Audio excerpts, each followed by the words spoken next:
Welcome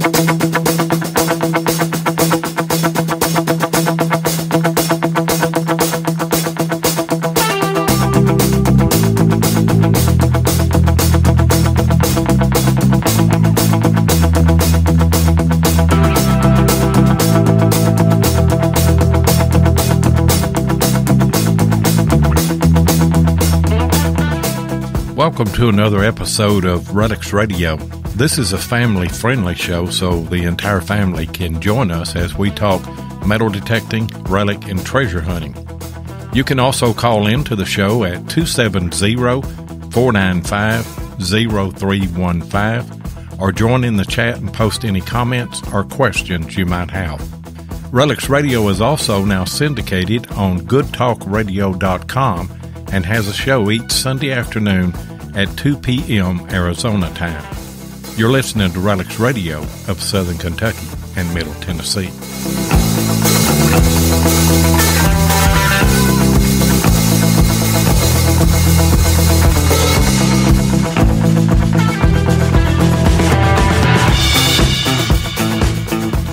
And it is Thursday night again. It is showtime. You're listening to the world-famous Relics Radio. We want to welcome all of our listeners live on Spreaker.com right now, and also want to welcome all of our archive listeners that will pick up on Apple Podcast, or Spotify, Podbean, iHeart, iTunes, Looney Tunes, wherever you get your podcast.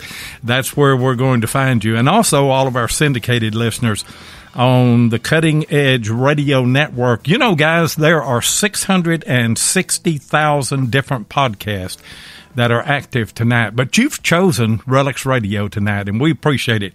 And I am your host, Digging with Seven. And I'm your co-host, Tennessee Jeff. How many podcasts did you say there was? 660,000 as of right before showtime here coming on.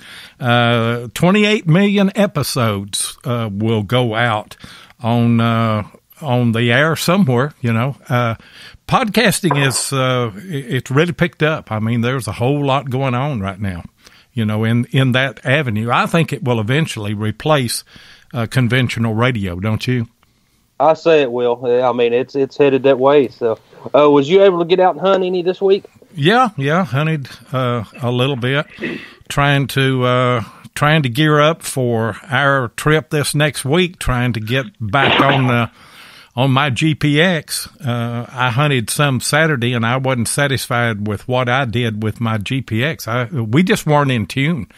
I found a little bit of stuff, but I just wasn't in tune with it, so I got out a couple more days this week and hunted a little bit with it. What about you? Yeah, I got out with Jimmy Crossbones. Mark gave him my address and everything, so we hooked up, and we went to the infantry camp and hunted with the little, 5x10 coil on the GPX, and I really like it. I ended up finding 5 drop 3-ringers out there, so. Well, that was good for that small coil. I love that small coil, especially whenever you're hunting in the woods, that little 10x5, and it runs just as stable as it can. I tell you, it's amazing, you know, and you still get some depth. And the guy that I bought mine from, I bought that last year whenever we went to DIV, and I actually picked it up from Fort Bedford Metal Detectors there at DIV last year, and he told me that one of his buddies dug a breastplate at like 28 inches with that. So it's not a bad coil, and it gets some good depth and everything. That's right. And as soon as I used yours that one time, and I thought, I've got to get one. Of course, it's a lot lighter than the big 18-inch coil I've got, and I mean, it's just a lot easier to use. And then, like you said, it has some pretty good depth to it. It does. Got some real good depth. Hey, guys, we got a great show lined up tonight. We've always got a great show, don't we, Jeff? We sure do. Well, we've got a real special show tonight. We've got the Red Beard Relic Hunter, D.J.Dowling himself. What's going on, DJ? Hey, not much. You know what? Tennessee Jeff, my wife tries to forget my name too. So it's making me feel like I'm at home. I've got everything wrote down, and it's all blurred together there for a second. It's worse when you forget your own name. When I go to introduce myself, I'm like, what is my name? I don't even remember my name because everyone calls me Beardo or Red Beard now. I don't even remember my real name half the time. I know. And, people don't realize how much goes into being live on radio like this. Just the anticipation. I know that a lot of our guests, even though they do it quite a bit, I do it quite a bit. Jeff does it quite a bit, and you're still just a little bit unnerved. I've got a big checklist that I go through. Am I logged on to the proper show? I started a show one night for history seekers, and I was on American Digger. And so I've got to make sure that I'm on the right show. I got to check the volume control on every computer here, make sure that the audio cable from the board is plugged into the right one, make sure that the Zoom digital recorder is on in case anything happens. We've got a backup on the show. Make sure the bumper music is cued and everything's ready to go. Check the volume on all the sliders and everything. And make sure that I've got my phone on Do Not Disturb. And I tell you what, I'm a nervous wreck. I'm like Ohio Relic Hunter. I'm ready to change shirts about 5-10 minutes into the show. We've got, and we started doing this recently, and I kind of like the format. We've got 4 segments that we go through that are broken up by 3 commercials. And in this first segment, we just want to get to know you, DJ, how you got into the hobby and just a little bit about yourself. So we'll turn the floor over to you. You know what? I like long walks on the beach. I like holding. Okay. You mean about the metal detector? I got it. Yeah. You know what? I was always, as a young guy, I was always obsessed with pirates for some reason. I don't know why, but I was just always obsessed with pirates and dinosaurs. So I either wanted to be a paleontologist or an archaeologist or something at one point. And basically, my obsession with pirates, it made me want to read books and everything. And my one neighbor would drop treasure maps sometime and go, oh, yeah, there's treasure here and there. And I was like, oh, okay, wow. And the thing that really sealed it for me, and I always wanted a metal detector and everything, and they were so expensive. My parents couldn't afford it. So the thing that sealed it for me was one time I was at a park, and I actually saw a guy with a metal detector, and he found a gold ring in front of me, and I was stuck to this guy like a fly on stink, right? And so he's like, okay, kid, back up a little here. I'm trying to do my thing here, and he found a gold ring, and he goes, hold out your hand. I'll show you why I do this. And he put the gold ring into my hand. I was maybe 7 years old, and my jaw dropped, and I was eating sand for a week, and I was like, ugh. And he goes, that's why I hunt treasure. And that I knew I needed a metal detector in my life after that. So when I was 20 or 21, I eventually was able to afford my own metal detector, worked hard for it, and that was my true passion. And the pirate thing just stuck with me. I got a big red beard, and my friend that I used to metal detect with started calling me Beardo or something. And then it just evolved from there. And it was, it was always my daughter and kids actually were like, yeah, you're kind of like a pirate because you find treasure all the time and stuff. And then I can't remember if it was my son or my daughter, but I think it was my daughter. She said, yeah, you're Red Beard. You're like a Red Beard Relic Hunter. And that was just it. I was like, I'm a pirate. This is what I do. DJ, what was your first metal detector? You know what? It was a bounty hunter way back when. So, yeah, I started out with a bounty hunter. Man, do you remember your first good find? My first good find with or without a metal detector? Well, we're going to say with the metal detector. I know your wife's probably going to be your best find. So. Always. If she's listening, I make sure I say that. But she doesn't listen usually, so I'm safe. But my first good find actually was an old quarter. I think it was like a early 1900s, but it was just seeing silver, right? Like I had found like pocket change and stuff, but when I found that old silver quarter, I was like, oh, it's old, it's silver, and that kind of sparked it. That was like my first like really amazing find that I really put in a, you know, like in a case and everything. I had found tons of horseshoes and stuff, but like that was probably my first like really wow, jaw dropping kind of find for me. Amazing. I tell you, and the appeal of this hobby is hearing a signal and then the debate you have with yourself. Is it this? Is it this? And the more you do it, the more apt you are to be able to kind of, guess maybe what you have. But you play that mind game with yourself, is it this? Is it this? But it's always the thrill of digging a plug, folding it back, and then revealing what that signal was. And it never gets old, does it? No, never. Yeah, you know what? Still to this day, like I've been doing it 18 years now, probably. And, that's nothing compared to some people. And, other people are like, wow, you've been doing it that long. But every hole I get a signal for, I still get so excited. Me and my digging partner, we find something cool. We're jumping and hollering and hooting and rolling around a field. And it's like, people think we're brand new to it, but it's just, if you ever lose that passion, you should not do it. That's right. And I feel 100% that way. And you never know. I mean, like even a shotgun shell, and I catch myself now, I'll clean off a shotgun shell and see what kind it is. And then actually it was a couple of months ago, Lloyd found a 8-gauge shell, and I'd never found one, and that was pretty cool. And then here recently, I'd found a couple of shotgun shells that older gentleman, a friend of mine, he collects what I find, and he'd never seen these shotgun shells. So you never know where the treasure is. I mean, what it could be. And I'm going to let you in on something, other DJ. I've been hunting 44 years, and I still get excited over stuff too. So it never goes away. Exactly. You see. And I'll tell you what.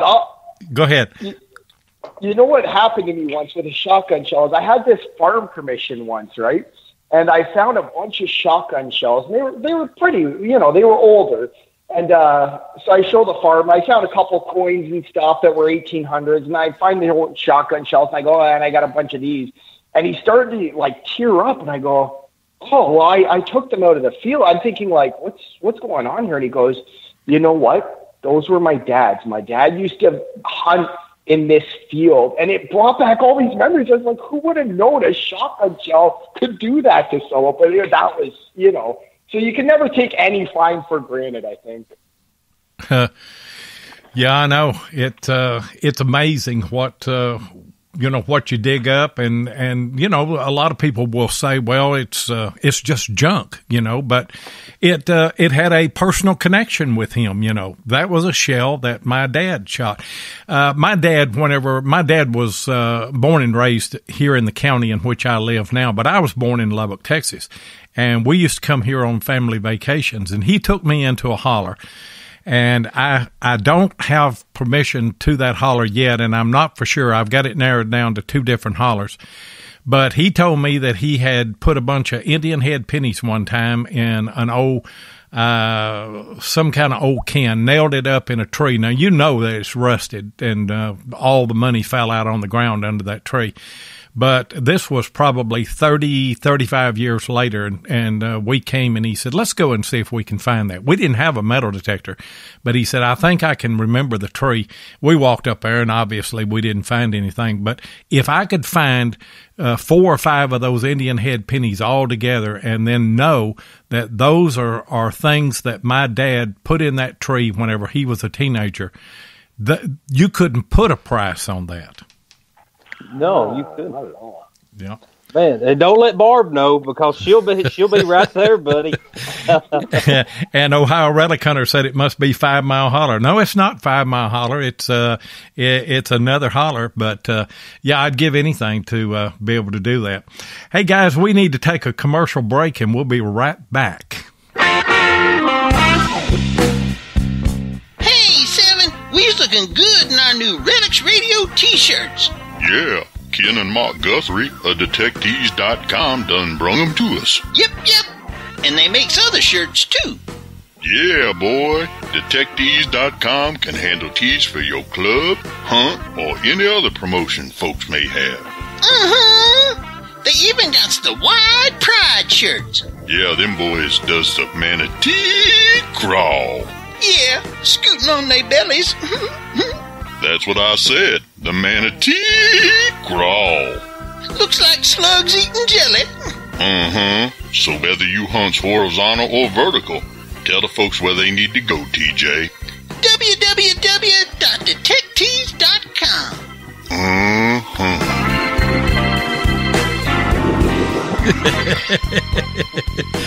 I tell you what, Beardo, that's when we lose most of our guests, the first time that they hear that commercial.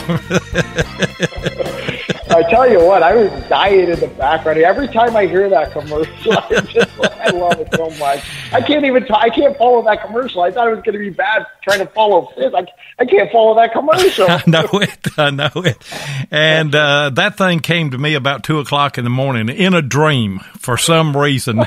And I got up and wrote it down. And then I got my good friend, mine and Jeff's good friend, Plugmaster Ford. He's the voice. He's the man of many voices, and he did that.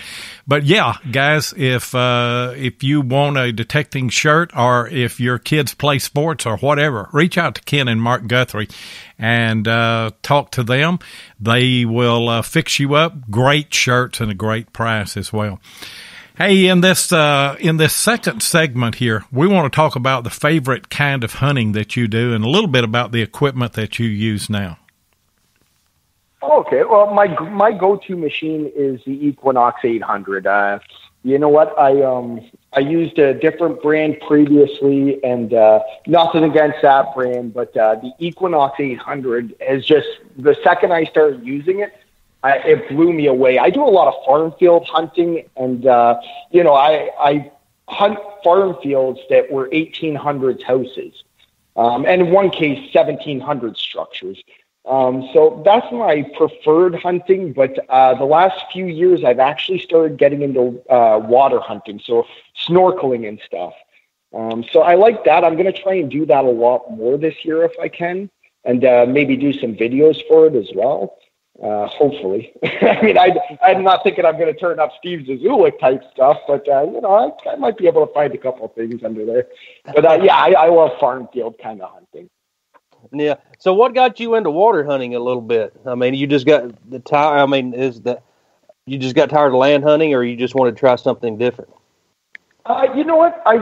I've always kind of tried to do water hunting a bit, but to actually go under the water, I don't know. I actually think it was watching a Steve Zazulek video a few years ago, and I was like, wow, Steve Zazulek's a master, right? And I think watching him underwater really inspired me. And then, my friend Allie, who you guys know well, she's an amazing underwater detectorist. So, watching people like that, I always try to draw my inspiration from all the amazing detectorists out there, right? And, my good buddy Aqua Chigger does a lot of rivers hunting and stuff, which, Chig was kind of giving me tips and stuff last time I was together with him, and he's going, yeah, try this, try that. And I'm like, yeah, maybe I will. So, the more you talk about them, talk to people like that, and then see their excitement for it, the more you get excited about it, I think. And I just think, I don't like to limit myself to anything in life. I started out as a park guy because I didn't have any permission. So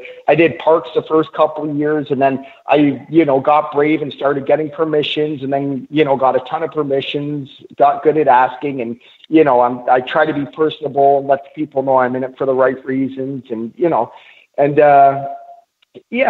I don't like to ever want to say I'm a one-dimensional kind of guy. I have my preference of fields and stuff, but I try to, I'm always trying to learn. Yeah. Have you ever hunted with Steve Zazulek? I've never actually hunted with Steve. I've hung out with him at events. I talk to him all the time, but I've never gotten to hunt with him. Yeah, I'd seen you've hunted with Bo a couple of times. Of course, I've had the ability to hunt with Bo a few times, and of course he's a really great guy. And of course his first videos I seen of him was water hunting, and I was like, man, that would be pretty cool. And then after I got in the water, I was like, well, maybe this is a little bit harder than I thought it was going to be. So, but he's turned it into a whole different sport. Oh yeah, you know what? What people don't understand about Bo is I think they think that on his videos he's just trying to be that guy and putting himself. That is him. He is as true to his videos as you could imagine. You know what I mean? Like he's just an awesome guy. I'm hoping that I get out with him again sometime this year. Great guy. Yeah. Say you hunt a lot of your 1800s home sites. How do you go about doing your research, finding them home sites where you're from? You know what? I do a lot of old map reading. I think a big thing people need to learn to do is, you know how they say respect your elders?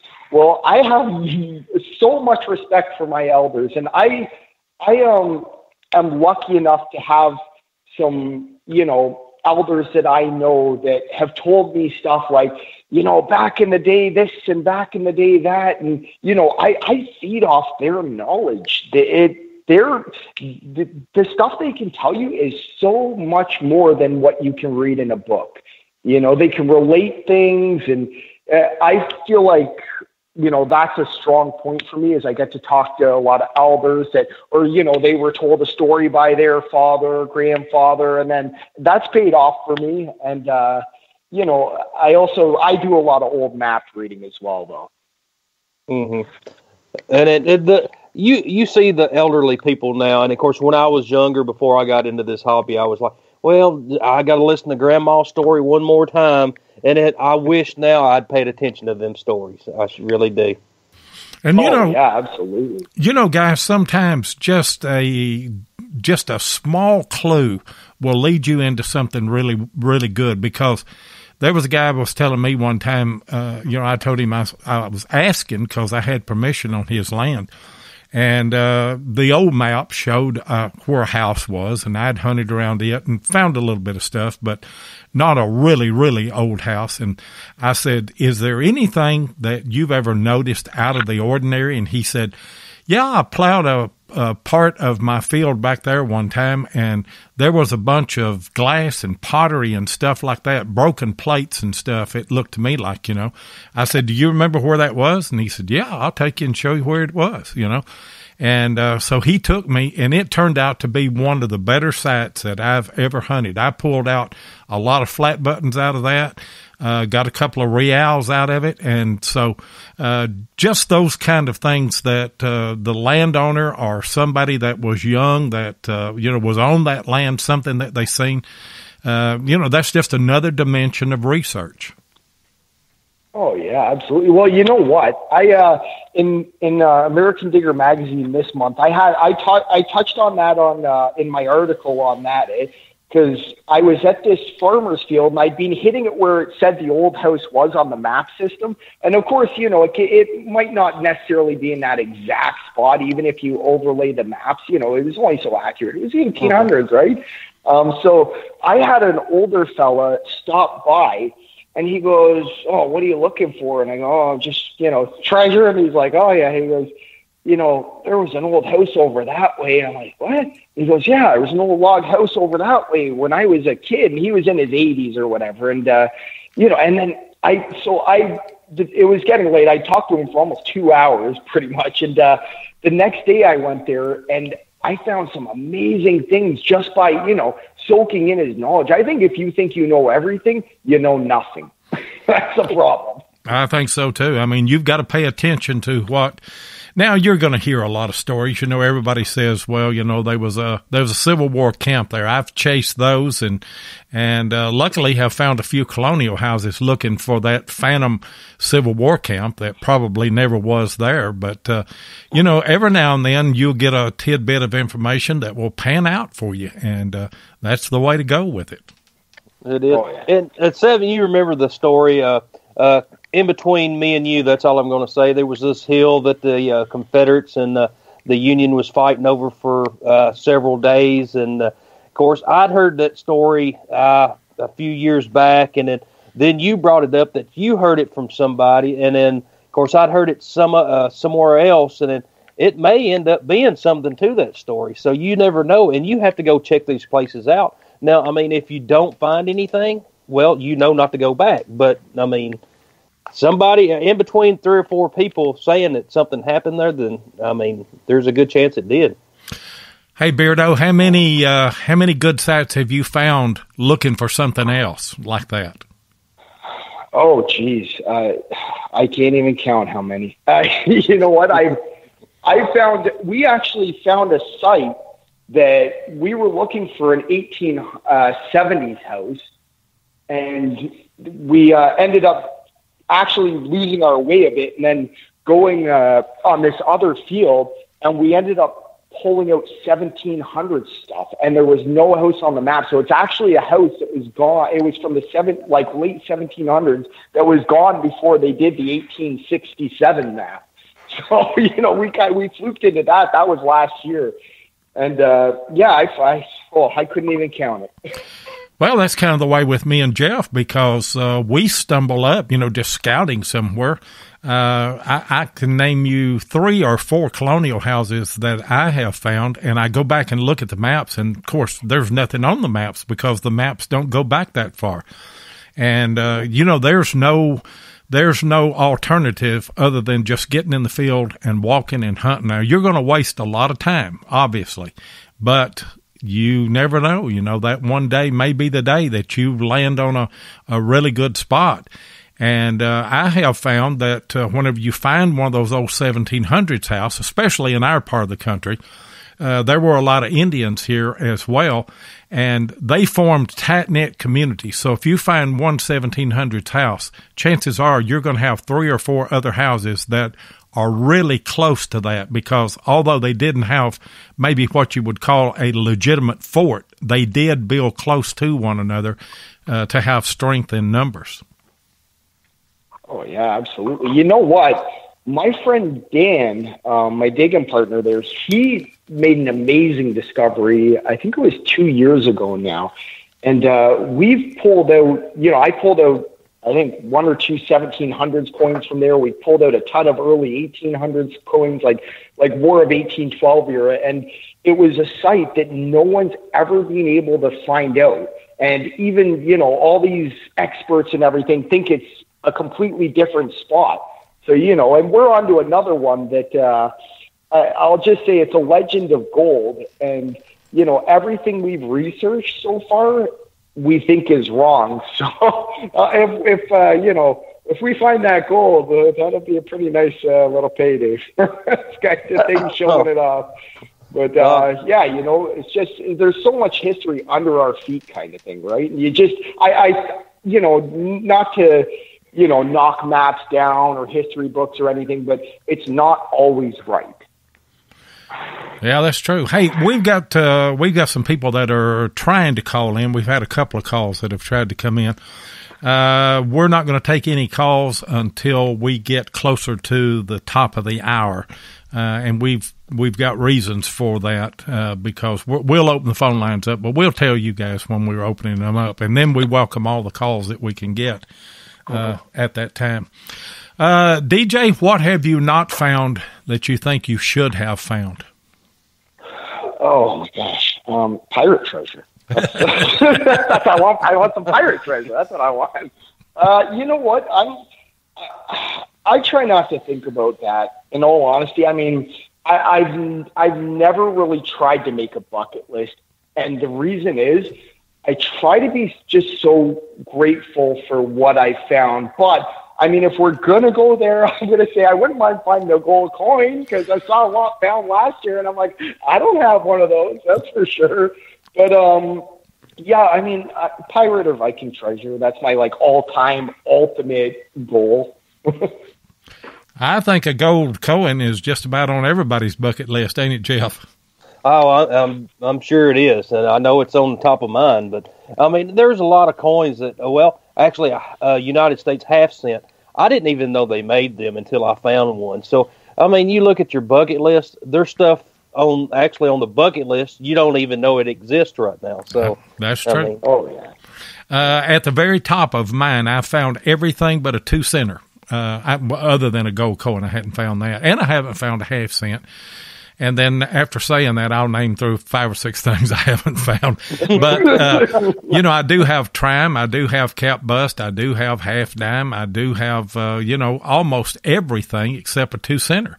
And Jeff found one on a site that we work that we call Harmonica Hill. And I believe that's the only one you've ever found, isn't it, Jeff? It is. Of course, it was in decent shape. And then, of course, I soaked it in a little bit of vinegar for a few minutes, and don't do that to a 2-cent coin. So. No, it doesn't look near as good as it used to. No, it doesn't. Hey, guys, we need to take another commercial break, and we'll be right back.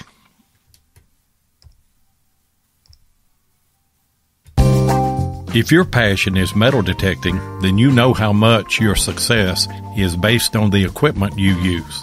Let my buddy Tim Henderson of Murray Branch Outdoors in Murfreesboro, Tennessee, help you with that.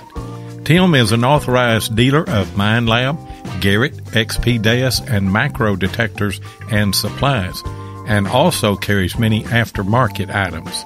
Murray Branch Outdoors is not only competitive in their prices, but the service after the sale is second to none. Tim not only sells detectors, he uses them, and so he can answer any question that you might have. Murray Branch Outdoors also deals in used detectors, and he'll take your old detector in on trade when you decide to upgrade. So give Tim Henderson of Murray Branch Outdoors a call at 615-948-4611 or visit his website at www.murraybranchoutdoors.com. And be sure and tell him Relics Radio sent you. And be sure and visit Tim Henderson and Murray Branch Outdoors. He is a great guy. He does stand behind his products. And by the way, he is the one that is offering the Minelab Equinox 600 that we're going to give away. We're going to give that thing away tonight, Jeff, or are we going to wait till next week? Or I don't know. I don't know. Well, we've got a live show next week, so that would be pretty good. What about it, DJ? What do you think? I tell you what, I would love to see you give that away to a lucky person tonight. Well, we'll think about it a little bit here and see. But we're into another segment right now. How did you get picked? Talking about Minelab, how did you get picked to be a Minelab Detexpert? Lapse in judgment. That's probably what it was. A lapse in judgment. You know what? I don't even know. I guess they were watching me for a while, and I was contacted by Michelle, who is like the chief marketing person for Minelab, and she fired me off an email and said, "Hey, we've been watching you for a while." And I was like, "Who is this?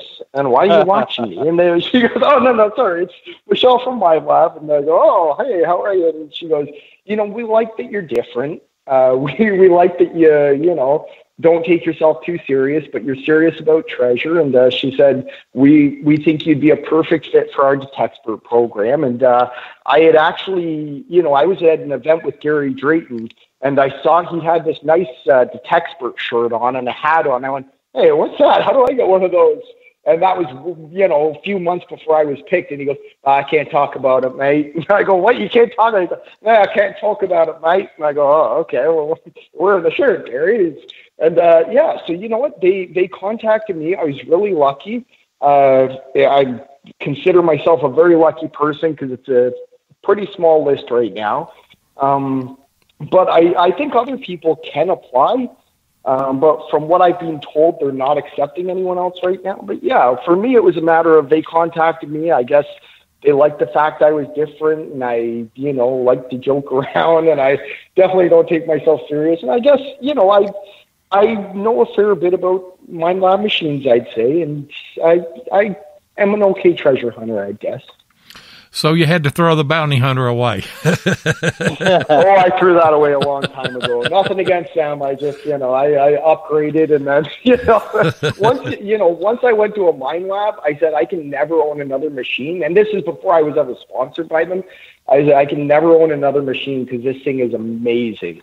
And, I don't just say that because I'm with them now. I genuinely believe that they make the best metal detector in the world. I have two of them, and then they make very great detectors. And then, of course, I love my 600 now. I just need to.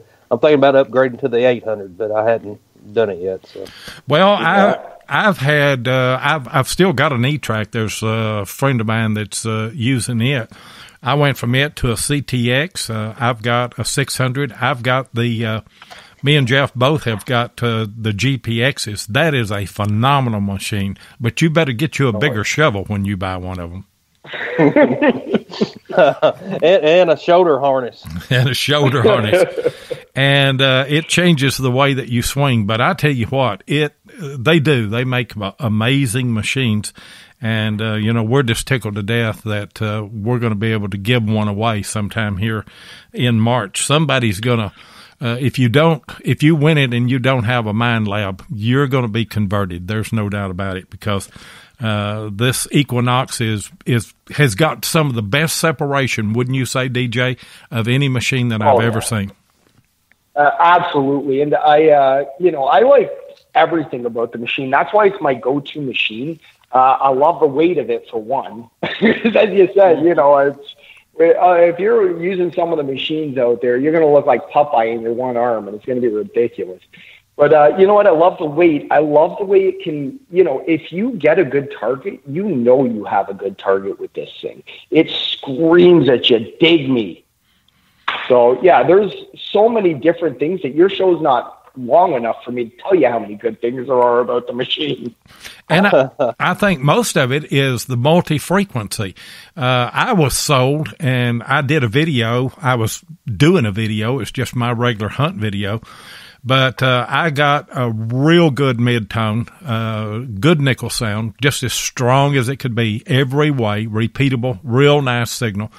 Opened the plug up and had a huge square nail. And I thought, surely that's not what I was hearing. And because I had the horseshoe on, I could hear the iron. I could hear a little iron in there, but this signal just dominated. And I picked that nail up, and underneath it was a war nickel.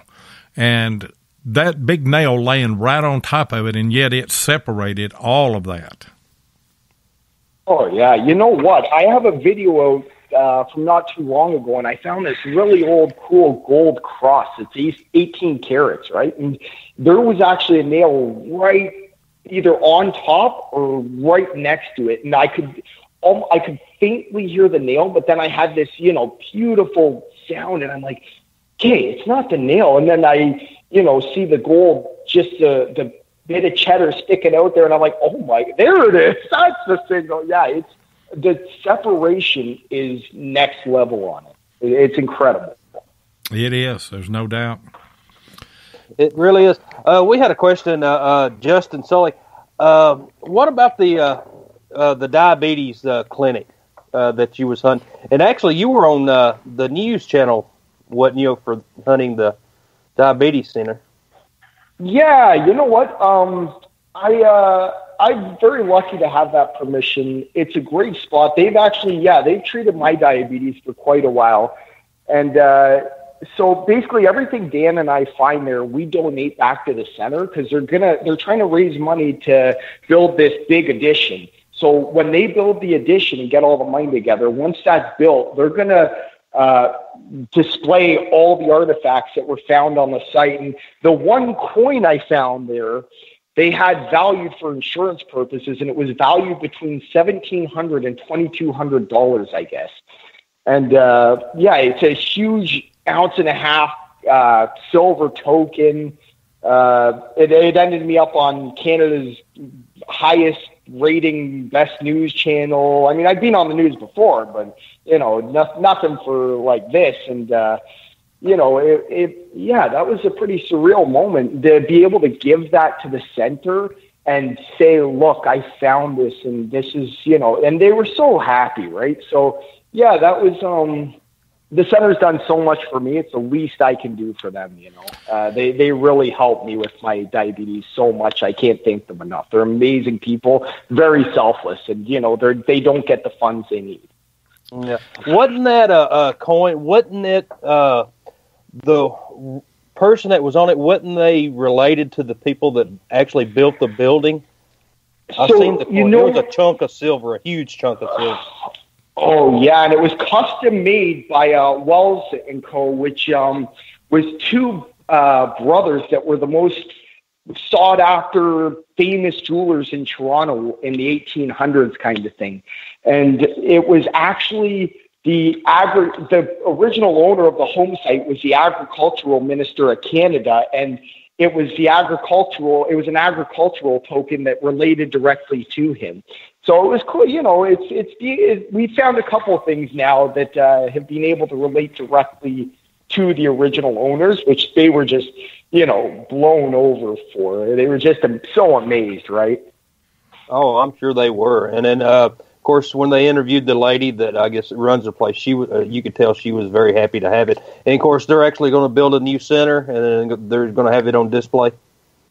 Yeah. So, yeah, they're going to try and build the addition. And my whole reasoning for trying to do the video was I was really trying to press to raise funds for the center because, you know, like I said, it's almost a $5 million project, I think. So, you know, they're slowly getting there. But, yeah, so I was grateful that my friend actually works for one of the news channels in Canada, and he said, hey, man, that was an amazing episode. You know, he watches my YouTube and stuff, and he goes, dude, you need to contact Michelle Dubé, like my friend. She works for a different news channel, but I contacted her and just told her what happened and stuff. She goes, oh my God, I love it. Like, and when she did the interview, she goes, you're the most dynamic, weird, interested guy I've ever met. I went, what? She's like, you know what? She goes, I wish I could do a whole documentary on you and what you're doing. And I said, I don't think you'd get any views.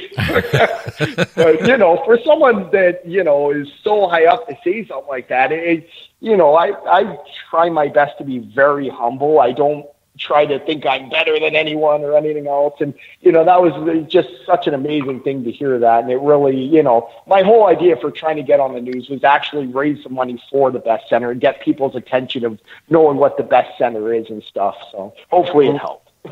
And, you know, you doing that, 90% of the people had no idea that clinic even existed until you done your video. And you done a great job doing that. Oh, appreciate it. You know what? They said to me, wow, your video must have worked because we've got, like, you know, I think it was almost 100 donations or something within that time frame from when the video aired and then the news are clipped to now. And, you know, there was some really generous ones, and I had people reaching out to me going, hey, how can I donate to them and stuff? And that's, you know, I think that's the beauty of the metal detecting community is, you know, their hearts are just so big. It's amazing.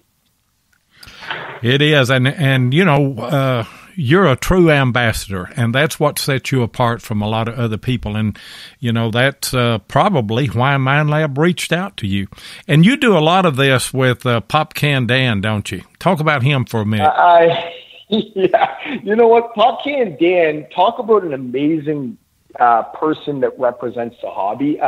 You know, I like to think he's worn off on me. I like to think I was always a good representative, but he's the same kind of guy, right? He does, you know, he goes out of his way to try and be welcoming and help people. And, yeah, he's a great guy and, you know, one of my best friends, and he doesn't mind me throwing bugs in his mouth once in a while. So it works out well for us, right? Well, just the name Pop Can Dan. I mean, that's just got a flair to it, doesn't it? Oh yeah, you know what? You should have him on sometime, and and he should tell you how he got the name because it was from George. It was from KG from Diggers, so that's who actually picked his name. So I'm sure that you could tell us some amazing stories about him. Oh yeah, you know what?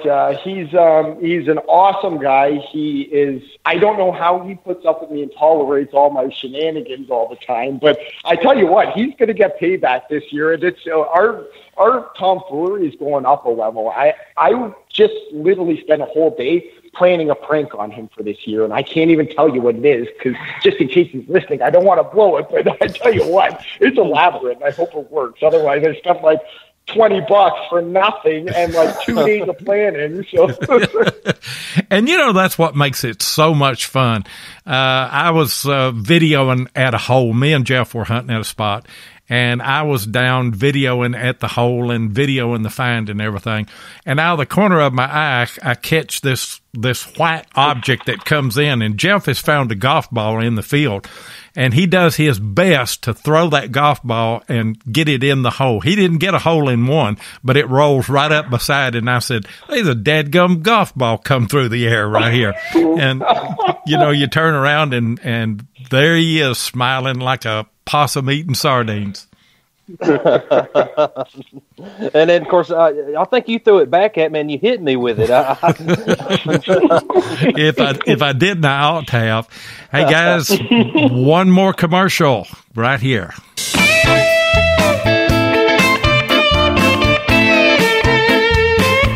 If you want to keep up with what's going on in the metal detecting world, then you need to be a subscriber to American Digger magazine.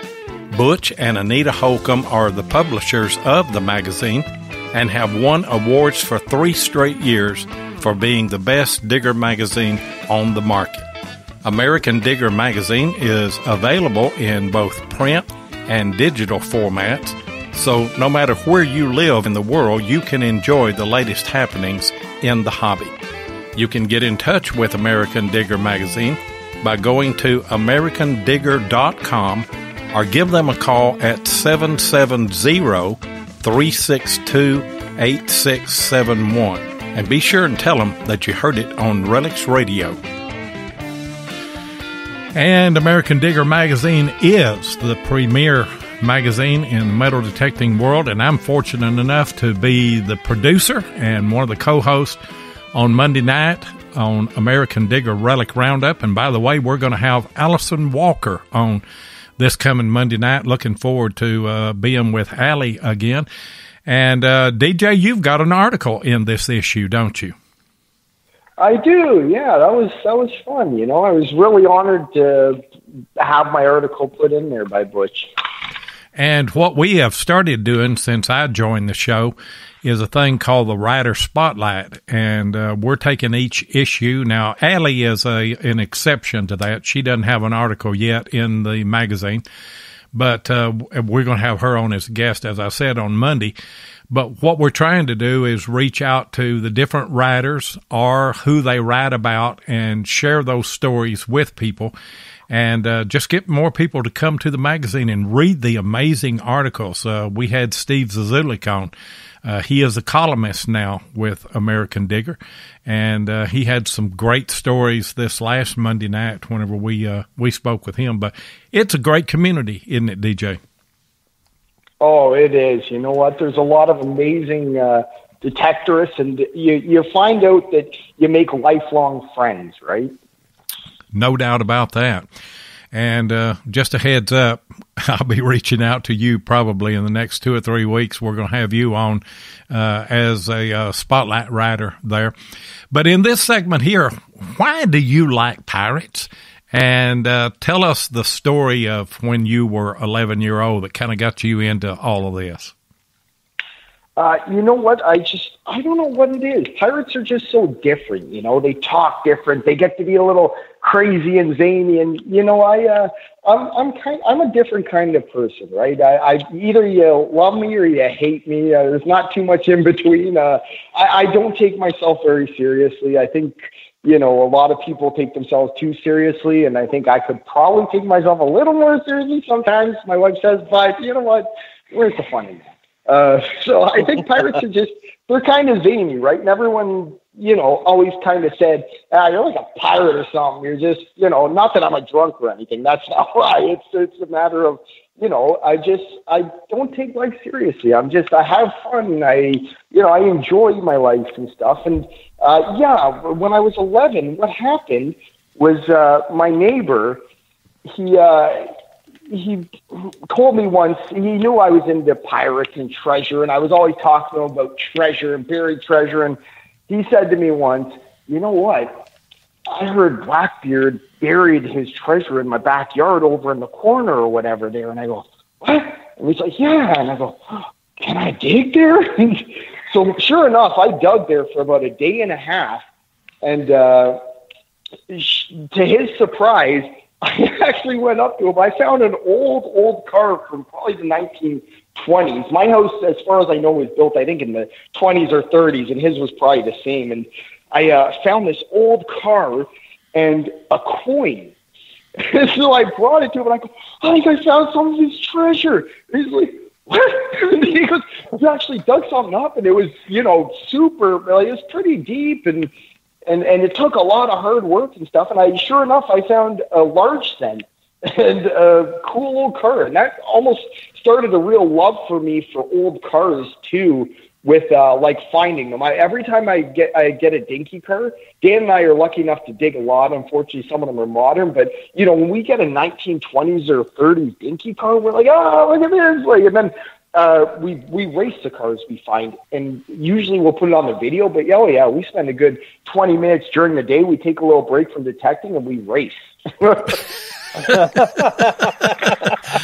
nice having a friend that's as immature as you are. Yeah.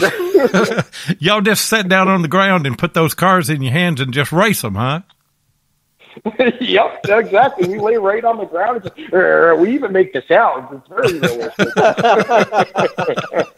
Here, Lloyd, you have me sitting down on the ground and ticks and snakes and everything, and then they're over there racing cars. It's a lot more fun. That is crazy. And guys, you won't hear that anywhere else except on the world famous Relics Radio. We're finding out more about DJ than maybe we want to. I don't know.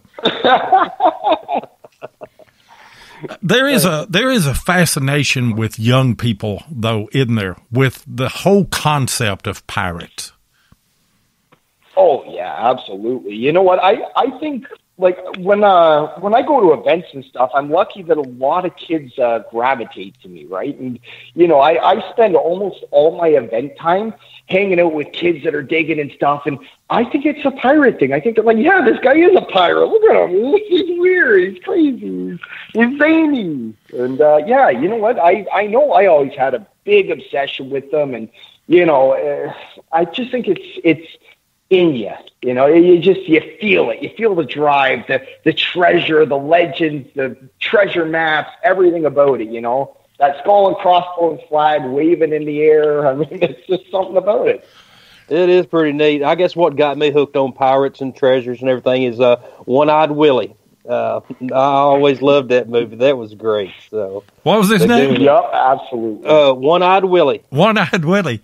Yep. From the Goonies. Goonies. Yeah. Is he any kin to Gotchard Trowball? Probably was. Old Gotchard Trowball used to go out on the porch. He had one eye looked one way and one eye looked the other way. And he had 5 boys. He said, "Come here, boy," and every one of them come to the porch, even though we were scattered all over the yard. You couldn't tell who he was looking at.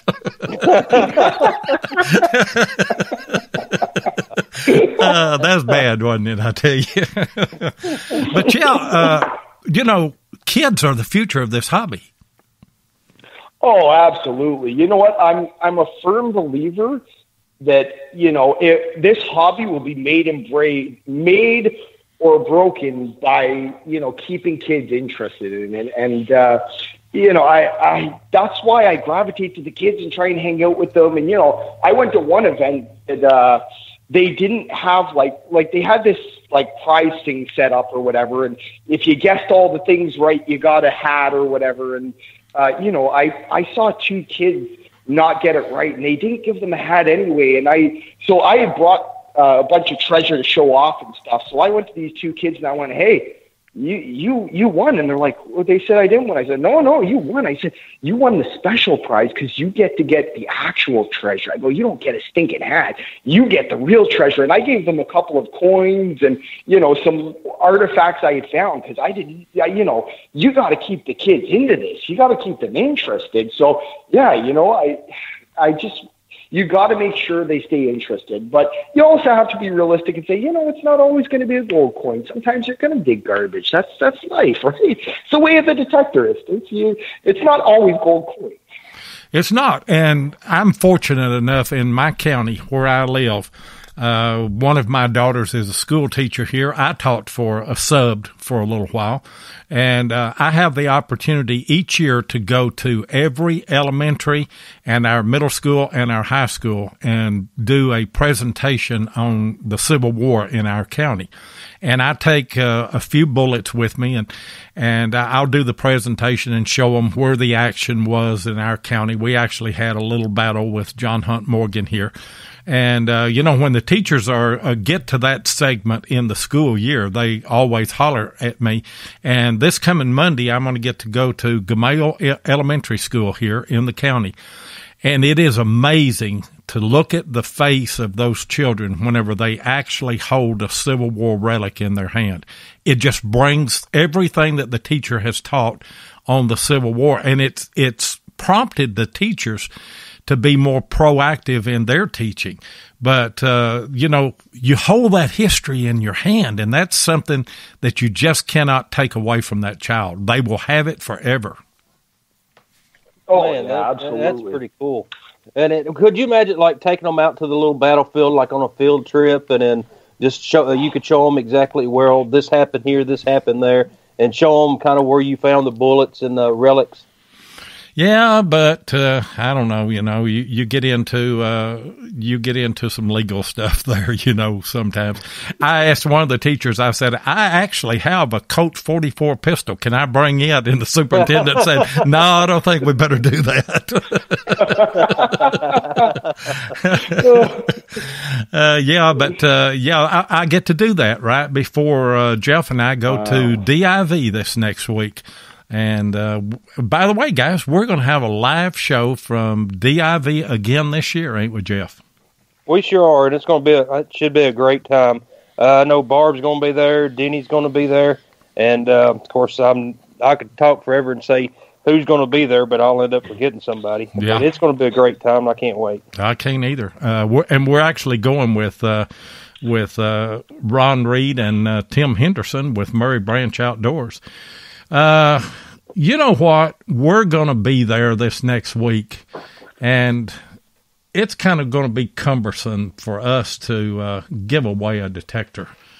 What do you guys think about let's do that tonight? What do you think, Jeff? Well, might as well. So, what about it, DJ? Bingo mango, do it up. All right, let's go. Let me see if I can get Tim Henderson on the phone. Tim, are you there? Hey, I'm here. I'm here.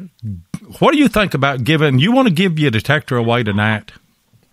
I say let's give it away. I do too.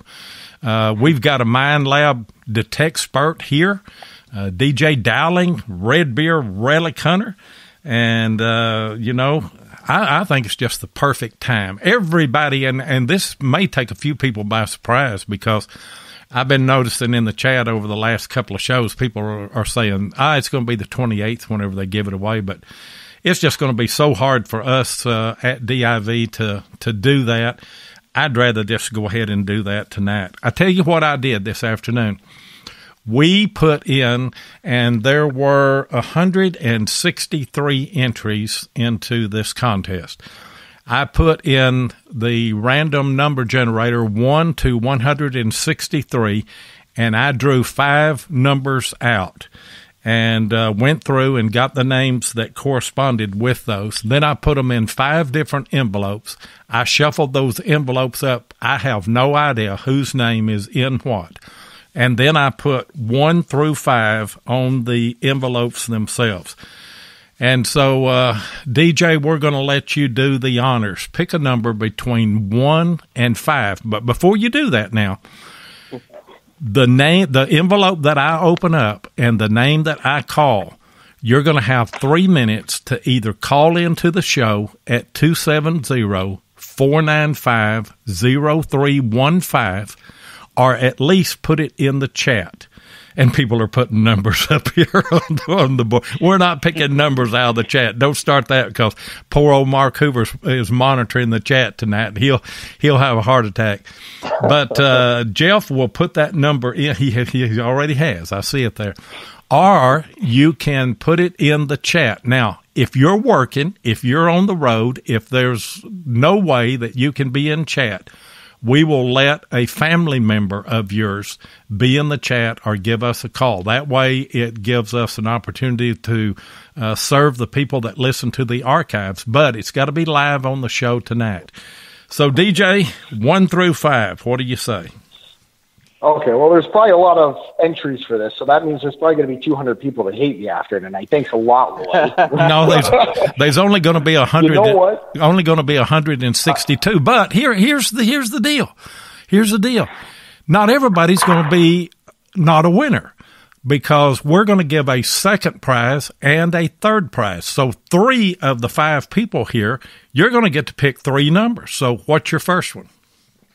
You know what? My birthday is May 4th, so let's go with 4. Okay, go with 4. Let me open this envelope up.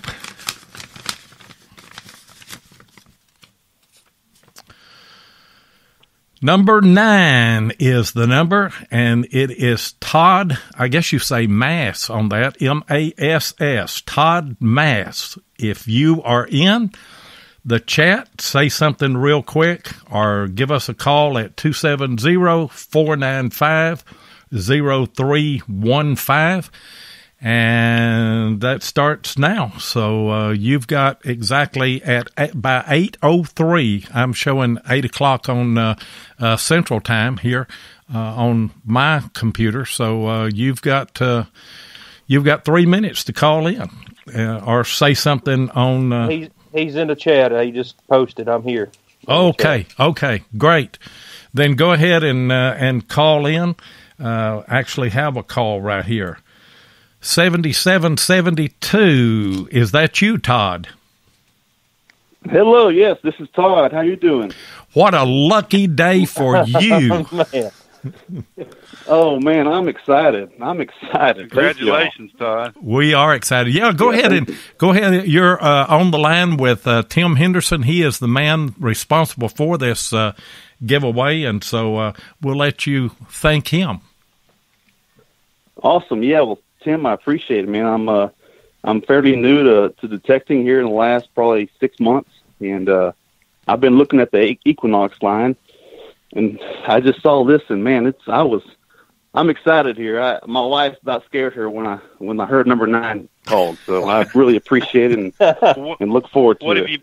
What have you been using, Todd? So currently, I'm using the Bounty Hunter Quick Draw Pro. So you've not got too many bad habits in. Good time to win an Equinox. Yeah. I tell you what, he was so quick. I thought I was going to do the Vanna White and get to do the doo-doo, but then, he was so quick. I didn't get to do anything. Congratulations, man. Man, that was great, Todd. Thank you for being here and everything. And normally it takes 7. It took us 2 or 3 days or 2 or 3 weeks to give away a metal detector. And One time it did, yeah. And we came up with a little bit different plan here today. Hey, Todd, we want you to do something for us. When you get this metal detector, we want you to take a picture of you and the metal detector. And I don't know if are you a member of the Relic Radio group on Facebook? I definitely am, yes. Okay. Then go there and post a picture, and so that we can share that with everybody and make mention of us and also of Murray Branch Outdoors in that post. And we'd love for you to shoot a little video or something other with your first find. We don't care if it's a horseshoe, do we, DJ? No, not at all. Don't find anything too good, because you're really going to show me up, and then I'm going to be send it over here.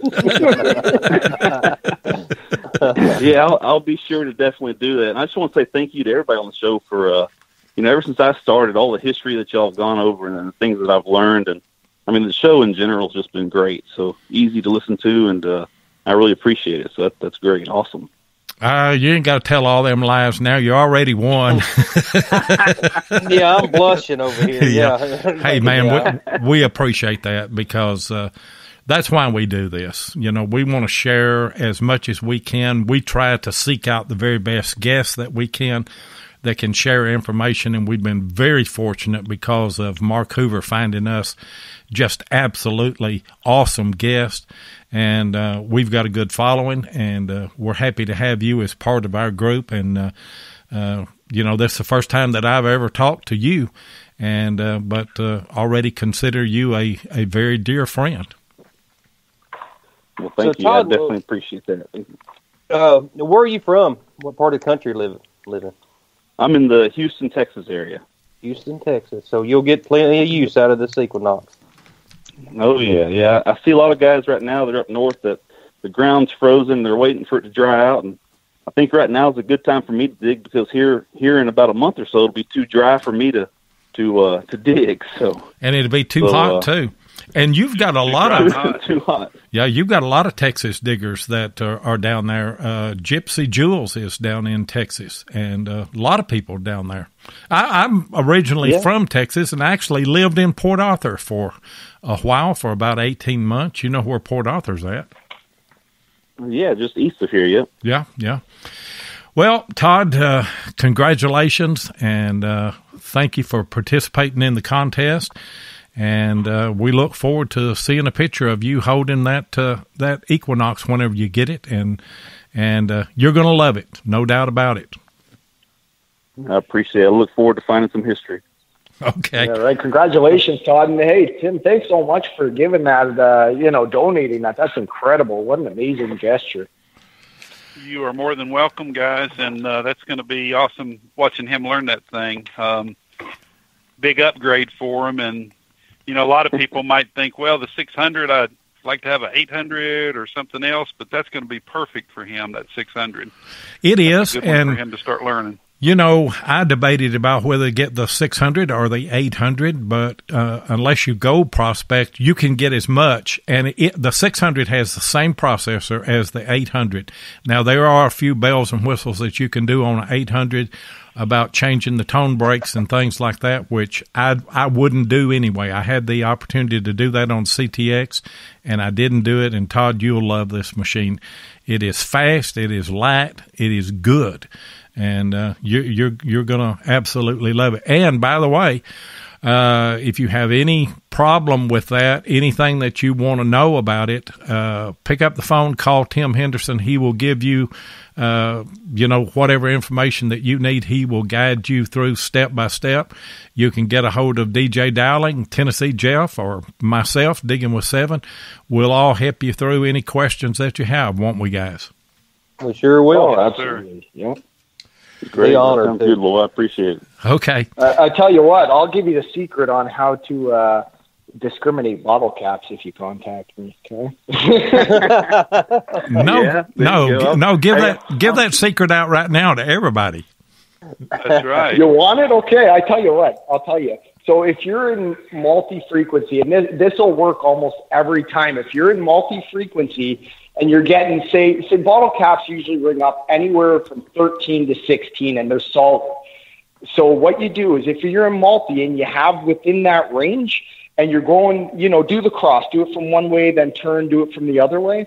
If what you do is you switch it over to 20 kilohertz, and then you can discriminate. If it's a bottle cap, it'll start jumping all over the place. That's the secret to an Equinox. Or you can just go ahead and dig it and get it out of the field. Or you can dig it and get the garbage out anyway. I tell you what. And you know what else is the thing people don't realize about an Equinox, a lot of them, the 600s, when they're on multi, they actually run on 5 different frequencies, just like the 800. Right. So they just don't have the gold mode, and they have a few less bells and whistles, but it's an amazing machine. You're gonna find tons of treasure, I guarantee it. There, I put the stamp on it, I guarantee it. There you go. And that from a Minelab Detectspert right there. Nice. Well, congratulations then, Todd, and we appreciate you calling in, and good luck with it. Thank you, everybody. Appreciate it. Okay. All right. Thank you, Todd. Be sure to get back in with Floyd and get us an address, and we'll get that thing out. Maybe I can get it out before I go to DIV. Yeah. Go on the Relic Radio Facebook group page and just send me a message. Give me your name and your address and everything. Just tell me that I'm the one that won the 600, and I'll pass that on to Tim. Thanks for reminding me about that, Tim. So many things going on that you forget about them. I'll do that. I will. I'll do that here shortly. Okay. All right. Good night, then. Listen to the rest of the show. And also, if you want a 6-inch coil for that, or you want that bigger coil, or you need any other accessories, you know who to call. Murray Branch Outdoors, Tim Henderson. All right, Murray Branch Outdoors. I'll keep that in mind. I appreciate it, guys. Thank y'all. Y'all have a good. I'll listen to the rest of the show. Okay. Thank you, then. Congratulations, Todd. And thank you also, Tim, for calling in tonight, and thank you for being a sponsor here on the show. We can't thank you enough. You're more than welcome, and we got some exciting stuff coming up. We do. In the next quarter, which will start in April and end in June. Can't tell you yet what we're going to give you, but we're going to give you another metal detector, an awesome metal detector. It's going to be worth you guys staying with us, and that, too, is courtesy of Tim Henderson and Murray Branch Outdoors and the manufacturer, which is not Minelab, although Minelab is a great manufacturer, but this is a different manufacturer. We're going to spread the love is what we're going to do on the show, ain't we? Yep. Well, I'm a multi manufacturer dealer, so I'm trying to represent all the manufacturers equally. Yep. Because they've really all got great detectors. I mean, everybody's got their preference, but most of these newer detectors on the market, if you take the time to learn them, I mean, you can hunt with them. You can find stuff. Yeah. Sure can. Well, thanks, Tim, for being available with us, and we'll see you this next week. Road trip, Virginia. Road trip. See y'all later. Okay, see you, Tim. See ya. DJ, we got 2 more prizes to give out. We have left 1, 2, 3, and 5. Give me your next number. I'll go with 1. You'll go with 1. Let me open this envelope and see who we've got. Number 141, James Harris. You have 3 minutes to either call in or let us know in chat. James Harris, 141. And I'm showing 8:11:32 right now. That's Central Time. So at 8:14:32 will be the end of that, and we'll see if we can get James in. Where did we leave off there a while ago? Talking about pirates, I guess, wasn't we, DJ? I got so distracted with the music where I was like, doo, doo, doo. I completely forgot what we were talking about. Well, you was wanting to do the bad ADD going. You can do the do now because he's not jumping in real quick. So, and we've only got 3 more envelopes left, and he'll have to call in here in just a little bit. I don't think he's on the show. Wouldn't it have been a shame if we'd have drawn that number and he's not on the show and he didn't get the detector? Man, that'd make me mad. Oh, I'd be sick. Tell us more about your fascination with pirates, I guess, while we're waiting on this call.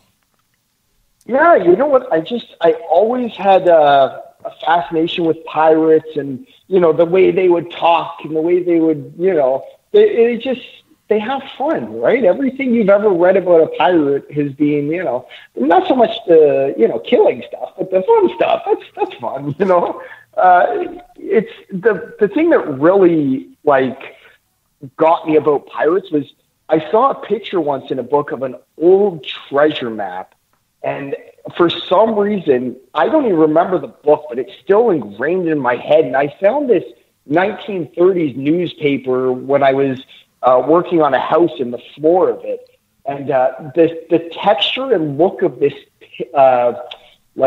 newspaper has that same look of the old pirates map. So the old pirates map is always ingrained in my head for some reason. And pirates are just fun. Who doesn't like a pirate? Everyone wants to be a pirate. Come on. They got the hats, they got the beers, they got, they're fun. And, actually, at one time, they were on the right side of the law. And then, of course, then the government got done with them, and then they were on the wrong side of the law. So, I mean. Exactly. And who can't like pirates with Johnny Depp being the modern day representative of that? I tell you what, my computer background is Johnny Depp as Jack Sparrow pushing an old boat into the ocean. I love that guy as a pirate or just about anything. I mean, he's a great actor, sure is.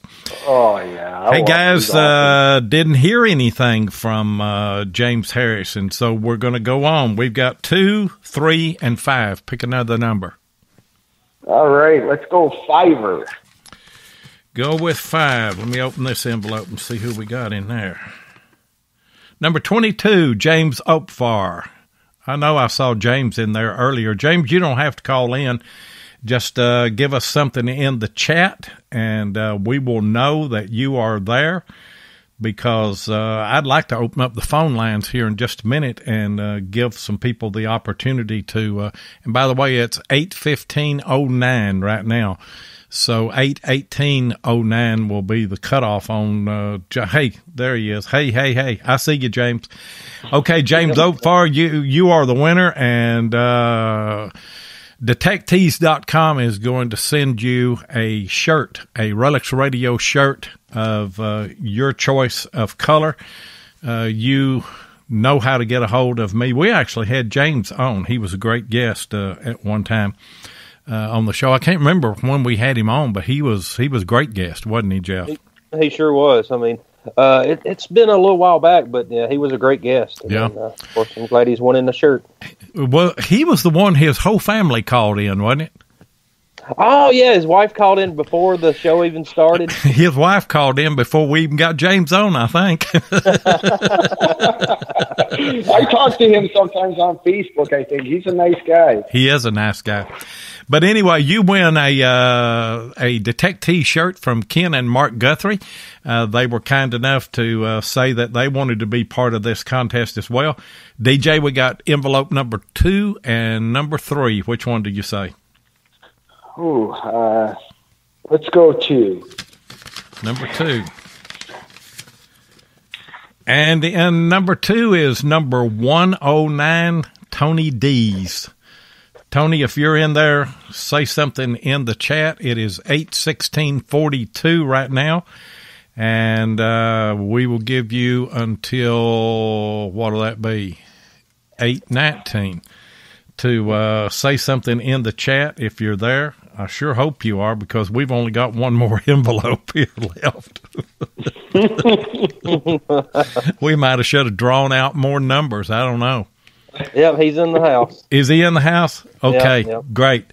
Tony, send me your information to just go on the Relics Radio Facebook group page and get in contact with us, and we will make sure that you get a Detectees shirt. So, Todd Mass, and I didn't ask him if that was the correct way to say his last name, but and I'm not going to try and say Massachusetts. I can't say it. But he won the Equinox, and then James Opfar and Tony D's both won shirts. So now we're going to open up the phone lines. If you want to talk to D.J. Dowling, Red Beard Relic Hunter, call 270-495-0315. And I don't care how long we stay here tonight. Let's have some fun now. What do you say? We've got the contest out of the way. And I'm looking forward to the next quarter, ain't you, Jeff? Having another contest. Oh, yeah, this was fun. I mean, I really enjoyed it tonight. And, I mean, I can't wait to see who wins the next one. And, I mean, of course, I like everybody in the chat. Everybody's my friend. But, I mean, somebody that really needs it, like a beginner or somebody that's got a low-end detector, I mean, It would be nice for them to upgrade, get a real good upgrade. Right. And we do have a call. Wayne Peterson, what's going on tonight, Wayne? Oh, not much. How you everybody doing tonight? We're doing great. You got a question for DJ? No, I got something to give away for you. you got that last envelope. Go ahead and open it up, and Watts will donate a 1 ounce copper round to the winner of that other envelope. Wow. Now, what if he's not here? We've got the last envelope was number 142, Bradley Breon, I think is how you say it, Breon. Bradley, if you are there, holler at us, and I see your call coming in there, James. I'll put you on hold here for a minute. But Bradley, if you are in, go ahead and message us. And I don't know what we'll do if he don't call in, Wayne. You may just have to get. Then you do a random generator. You run your finger up and down the screen, and you stop, and that person will win. How does that sound? Okay. I'm going to let Mark Hoover do that if Bradley doesn't call in. His number was number 142. And we'll give you just a moment here to call in or say something on chat. And I tell you what, guys, if they are in the chat, it shouldn't take them. Why is everybody putting numbers in? Oh, me. And got another call that is coming in, 6544. James, you hold on for just a minute, you and Wayne. Who have we got 6544? 6544, last four numbers of your phone number. Who we got? Oh, Lee Dowdy, Historical Diggers. Hey, Lee. Hey, Lee. Have you got a question that you were wanting to ask DJ? I sure do. Over in Canada, is the ground hot? You know, some like in the Virginia spots, you know, the ground's really hot in some places. Is it Canada the same way? Yeah, I guess you're going to find out, right? Because Lee is a good friend of mine. He's coming down here. I think September, hopefully, Lee? Yeah, about first week of September. Yeah, so he's going to come down here, and he's going to be detecting with me. So we're going to get to hang out. So I guess you're going to have to come find out, aren't you? I guess tell you what, Lee is like one of the undiscovered gems of YouTube. You want to see some of the stuff that he finds. It's mind-blowing. I just featured him on one of my videos on like how he finds spots and stuff. If anyone wants to see someone who does some amazing stuff, follow Historical Diggers on YouTube, because he's one of my favorite YouTubers. I love it. I appreciate that, DJ.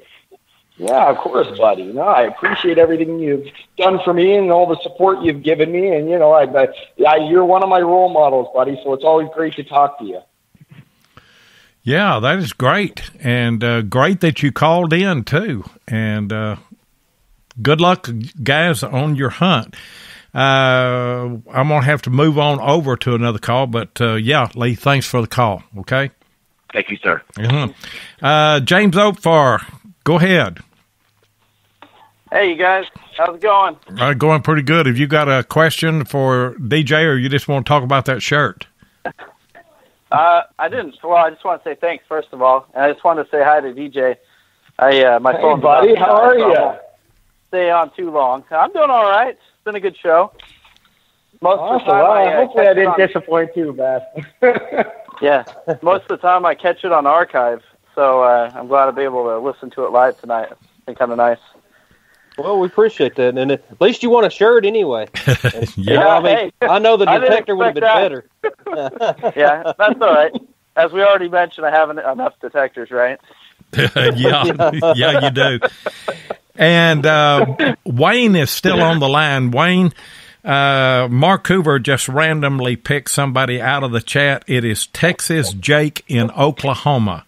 Texas Jake, if you'll let us know something there in the chat that you hear this and that you're still present in the show, live listening now.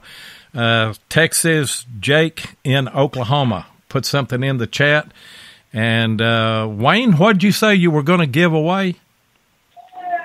A 1 ounce round copper coin. Well, Texas Jake in Oklahoma is here. So is he there? Yeah. Okay. He's there. Okay. If you could, go ahead, Wayne. If you could have Mark, he's on my Facebook page. If he could send me over that information, I'll get that coin out to him in the next few days.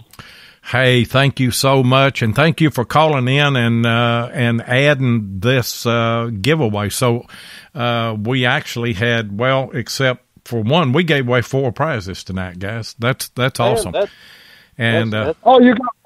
You got one that didn't go yet? Another one? Yeah, but he wasn't in here, so that's okay. Yeah, we just took Yeah. Took his place with somebody else. Go ahead and give out another copper round. Okay. Mark, pick one more name out, and then he will have to he'll have to get with Wayne and pick that out. I'll tell you what, we've got so many screens that we're looking at here. it is absolutely drives you crazy. I didn't mean to cut you off there, James. Go ahead and talk to DJ while we're waiting. Didn't really have much to say. I just wanted to say thanks for all your funny videos you guys put out, you and Dan. It's fun seeing you screw around with each other. I appreciate that, buddy. It's always great to talk to you. Like I say, people always stick in your mind, the ones you really like, and you're always right up there. I knew who it was right when they said it. Yeah, it's a lot of fun. So, no, I appreciate the T-shirt as well. So, thank you guys. Okay, thanks for a good show. Hey, send us a picture of it again when you win another one. You can't have too many pictures of yourself on Relics Radio Facebook group page. I guess not. Okay. All right, take care, guys. All right, see you, James. Thank you. Take care, buddy. And I'm still waiting on Mark. Oh, he's got one. Rick Abrams. Rick Abrams, are you in the house? If you are, say something on the chat. And I'm actually adding another call. Who we got on the line now? It's Justin. Justin? Yeah. Have you got a question for DJ tonight? I do. How you doing, Justin? Good. How you doing, buddy? Good, man. I know you mentioned that you were going to be getting to go around to some different events this year. I'm just seeing if you kind of had any ideas of which ones you'd be coming to, so if anyone wants to come meet up with you, they'll get a chance to.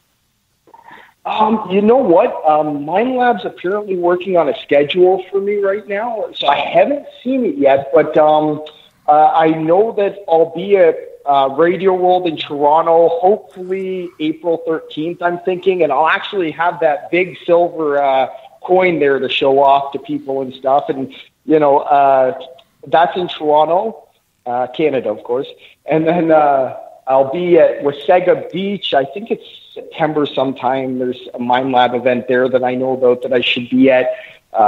And then I'm not sure where else I'll be this year. I don't know if they'll send me to the States or where they're going to send me, but I'm going to post it on my Facebook, hopefully, when I do find out so that I can let some people know, because I'd love to meet so many different people. Awesome. Yeah, if you definitely make it to the States, I'll be looking forward to that. Well, I appreciate it. Yeah, buddy. I hope so. Yeah, we do too. Get them to send you down to the Chattanooga show in July. That'd be a good spot down there. Where are you located at, Justin? I'm in northwestern Ohio. Oh. So I'd have to drive to get about anywhere. Closest would probably be DIV. Yeah.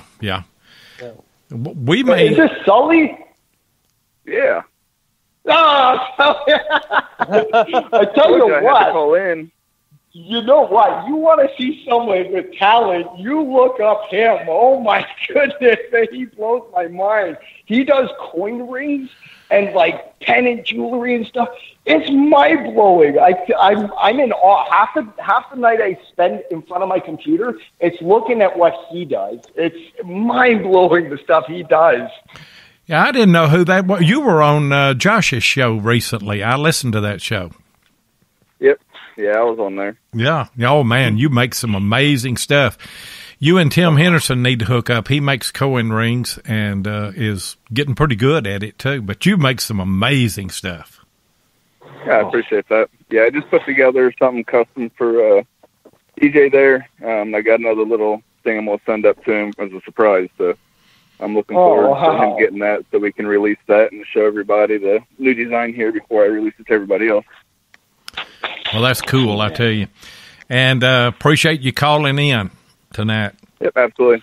Thanks, guys. Thanks, buddy. Appreciate you. Yep. And Wayne, we have Rick Abrams is the winner of the second round that you are giving out. So Mark Hoover will get all of that stuff together, and Wayne, he will get in touch with you and let you know where to send those things. Again, thank you for calling in and being part of this.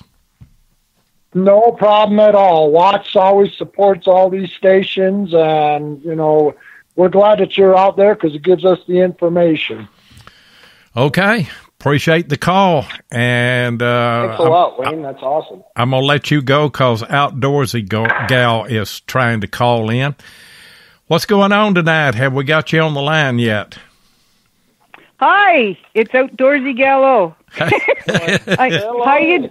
you doing, DJ? I'm good. How are you? Excellent. Jersh wanted me to, and I wanted to, congratulate you and your wife. You are both expecting. Well, she's expecting, but you have... Thank you. You can deal with that. You know what? I look like I'm expecting now, though. So I put on sympathy weight so she wouldn't feel bad. That's my excuse. That's my excuse for putting on the extra 30 pounds recently. I blame the wife. We are, yeah. So that's why I said at the Radio World thing that I might be there, because that's right around the time that my wife is due for her C-section. So she can either get a C-section on the 10th or the 16th. And I'm like, if she gets it on the 10th, I'm not going to go because I'm not going to leave her alone in the hospital because I will, I will never be able to forgive myself. But, if it's on the 16th, she said, yeah, you get down there and, so hopefully. No, that's fantastic. Anyway, I'm not going to hold you up. You sound wonderful. I wanted to send a big hug through the phone. And anyway, proud of you, buddy. We'll talk to you later, and hopefully we'll see you at the show and tell. Okay. I hope so. Yeah, and thank you, Loy. Love you too, buddy. Okay, you too, Outdoorsy Gal. That's hard to say.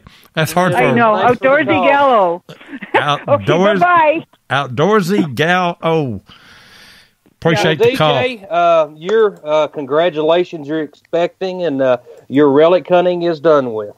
So, no, you know what? This is number 3. So trust me, this is the new Red Beard. Trust me, this is going to be the better Red Beard because the baby, I'm going to teach it everything, and then it's going to completely show me up, and I'm going to be like, "Why are you digging gold coins at 2 years old? Knock it off! You're making me look terrible here."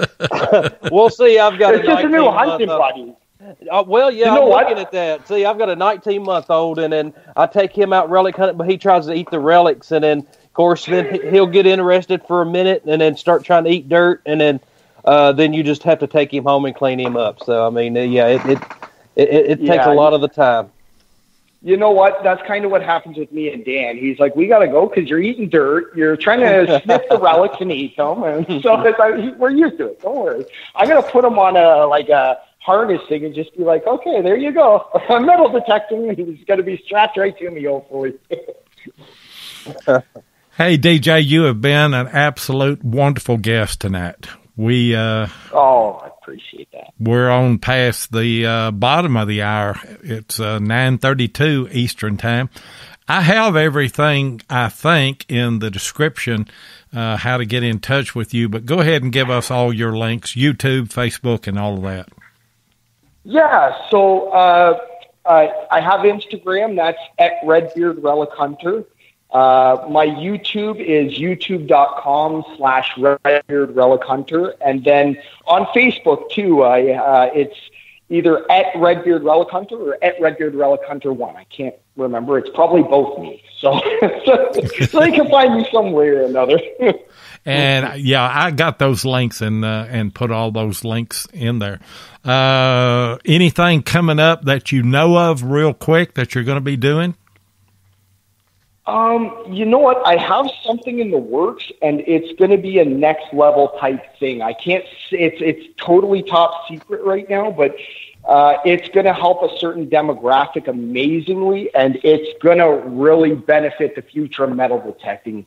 So it's like one of those things that where you go, boom, like you drop a bomb kind of thing, because it's going to be a next level kind of thing. I can't say much about it right now, just for legalities and stuff, but it's going to be incredible. And I understand that and know that. Won't you do us a favor? When you can release that, why don't you call in to one of our Thursday shows and debut that then on our show, because you can't do it tonight? Oh, I love that. Absolutely. Just send me a message or send Mark a message and say, okay, I got the go-ahead. I can do it. And we'll save you a segment on one of the shows, won't we, Jeff, to do that? Yeah, we sure will. And, I mean, the way it sounds, it's going to be great. I mean, if it gets you excited, then I'm excited. I appreciate it. I don't think that there's too much that doesn't get you excited, but it's like you said, if you lose the excitement, you probably need to get out of it, don't you? Oh, yeah, absolutely.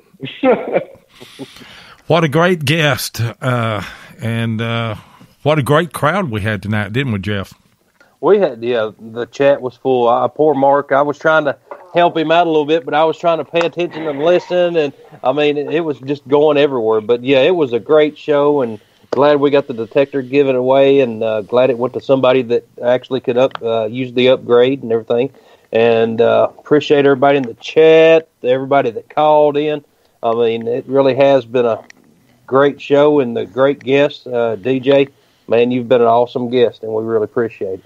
Yeah, we do. Thank you so much. I'm so glad you guys had me on. You know, you're still just, I'm always in awe when I listen to your show. And I want to thank everyone that listened and called in and, and everyone who contributed in some way. And, it's so great hearing from everyone. And, I'm sure I'll get a couple of messages after the show. If anyone ever has questions about metal detecting, feel free to hit me up. I'm always trying to make myself available to help people. That's right. Well, we appreciate it. And big thanks to Tim Henderson and Murray Branch Outdoors for the detector. And to Detectives Ken and Mark for the 2 shirts that were given away. And to Wayne Peterson for the couple of, what were those, copper rounds that he gave away? Copper rounds, yep. 1 ounce copper rounds. So. Man, we had it was a good giveaway show, wasn't it? Yeah, and I'm still going to close the show with empty pockets. I didn't get anything tonight. That's the way it is, ain't it, DJ? Oh, yeah, all the time. I know. I see everything my kids get, and I'm like, everybody's like, why are you so jealous? I'm like, because I don't get anything. I tell you, though, I love giving stuff away. Of course, it's giving other people stuff away. It's either the manufacturer stepping up or the dealer stepping up or somebody. But gives me a warm, fuzzy feeling when we can do that, doesn't it, Jeff?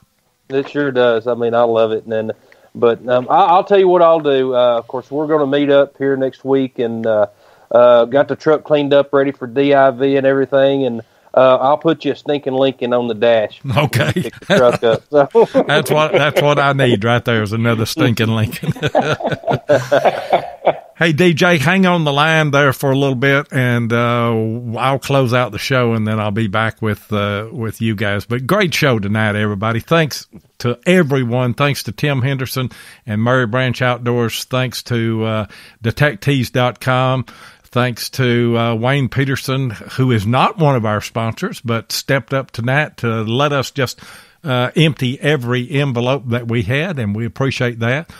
And as we always do, we like to mention the other shows. Beyond Sight and Sound with Josh Kimball is on Sunday night and Wednesday night at 8 p.m. You can catch that show. All Metal Mode with Mike Hare and Gypsy Jules is on Monday night at 8 o'clock Eastern. American Digger Relic Roundup with Butch Holcomb Jeff Lupert and myself. We're on Monday night at 9 o'clock Eastern. And by the way, we're going to have Allison Walker this next Monday night. That's going to be a great show. You don't want to miss that. Hardcore Metal Detecting with Derek Asklar and Craig Talley. They're on Thursday and Saturday nights.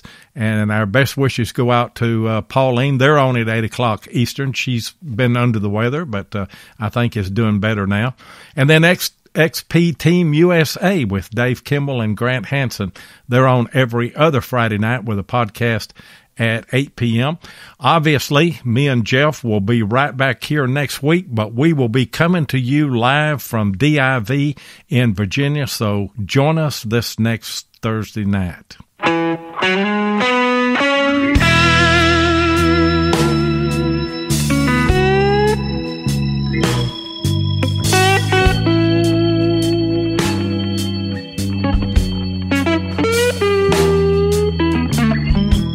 Thank you so much for joining us on Relics Radio. We really do appreciate it.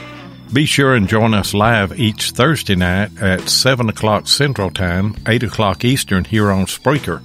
Or you can catch the archive show at Relics Radio on Spreaker, iHeartRadio, iTunes, and many other podcast outlets.